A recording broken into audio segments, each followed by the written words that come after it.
Nagsimula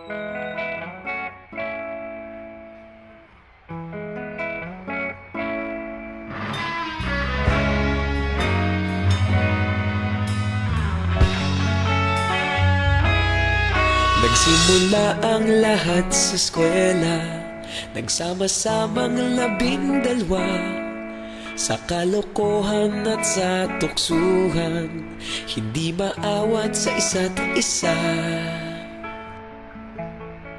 Madalas ang standby sa cafeteria, isang barkada na kay saya. Laging may hawak-hawak na gitara, konting udyok lamang kakanta na. Kay simple lamang ng buhay nun, walang mabibigat na suliranin. Problema lamang laging kulang ang datong. Sana napunta ang panahon? Sana nga ba? Sana nga ba? Sana napunta ang panahon? Sana nga ba? Sana nga ba? Sana napunta ang panahon? Sa unang ligaw kayo'y magkasama, magkasabwat sa pambobola. Walang sikreto kayong tinatago, okay sarap ng samahang barkada. Nagkawatakan na sa kolehiyo, kanya-kanya na ang lakaran. Kahit minsan na lang kung magkita, pagkakaibigay hindi nawala.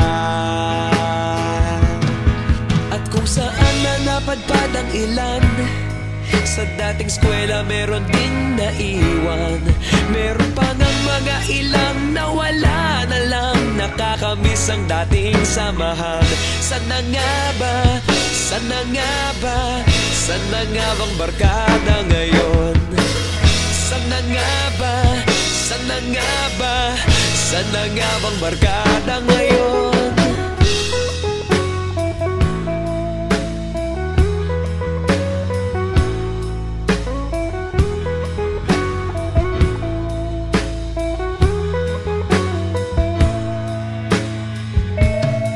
Ilang taon din ang nakalipas, wala pa sa aming tatay na nagsusumikap upang yumaman at guminhawang kinabukasan.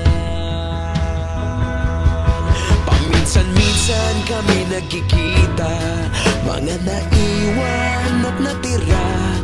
At gaya nung araw namin sa eskwela, pag magkasama'y nagwawala. Napakahirap malimutan ang saya ng aming samahan. Kahit lumipas ng ilang taon, magkabarkada pa rin ngayon. Magkaibigan, magkaibigan, magkaibigan pa rin ngayon. Magkaibigan, magkaibigan, magkabarkada pa rin.